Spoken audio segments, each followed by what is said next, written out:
फसलें मोथा के ऊपर एक छतरी बना लेती हैं, जिससे मोथा को प्रकाश संश्लेषण के लिए धूप नहीं मिलती और वह धीरे धीरे दम तोड़ने लगता है। अब आते हैं रासायनिक नियंत्रण पर, जो आज के समय में सबसे प्रभावी माना जाता है। लेकिन यहां किसान अक्सर गलती करते हैं। वे मोथा पर ऐसी दवाएं डालते हैं जो केवल ऊपर की पत्तियों को सुखाती हैं। मोथा के लिए ऐसी दवाओं की जरूरत होती है जो सिस्टमिक हों, यानी जो पत्तियों से होकर सीधे नीचे की गांठों तक पहुंचे। इसमें सबसे पहली और प्रसिद्ध दवा है ग्लाइफोसेट 41% SL। इसे अक्सर राउंडअप के नाम से जाना जाता है। इसका प्रयोग केवल खाली खेत में किया जाना चाहिए, जब खेत में कोई फसल न लगी हो। इसका उपयोग करने का सही तरीका यह है कि जब मोथा की पत्तियां 4 से 5 इंच की हो जाएं और खेत में अच्छी नमी हो, तब इसका छिड़काव करें।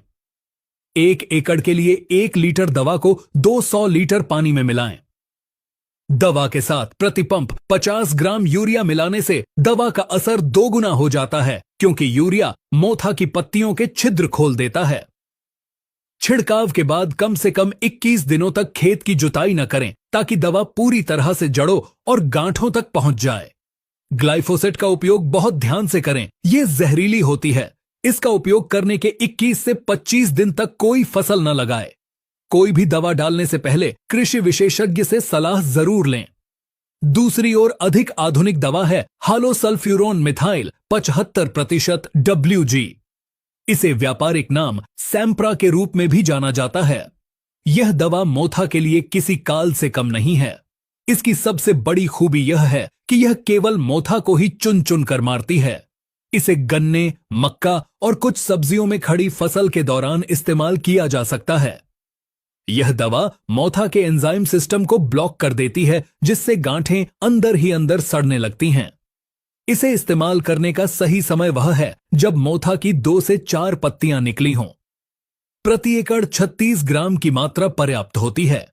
तीसरी दवा है इमेजेथापायर 10% SL।